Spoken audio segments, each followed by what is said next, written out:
રાજા શિબીની દયા, ન્યાય અને પ્રજાપ્રેમની વાત. રાજા શિબી પોતાની દયા અને પ્રજાપ્રેમ માટે ખૂબ પ્રસિદ્ધ હતા. એક દિવસ રાજા શિબીના દરબારમાં એક કબૂતર ડરીને આવીને તેમની ગોદમાં છુપાઈ ગયું.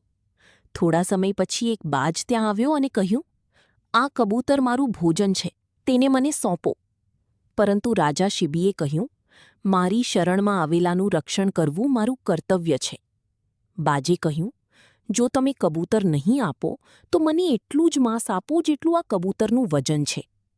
રાજા શિબી તરત તૈયાર થઈ ગયા. તેમણે પોતાના શરીરનું માંસ તુલામાં મૂકવાનું શરૂ કર્યું.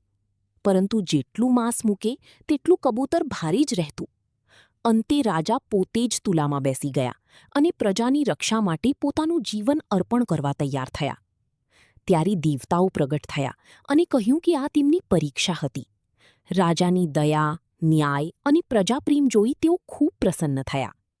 આ ઘટના આપણને શીખવે છે કે સચ્ચો રાજા એ છે જે પોતાની પ્રજાની સુરક્ષા અને સુખ માટે પોતાનું સ્વાર્થ પણ ત્યાગી દે.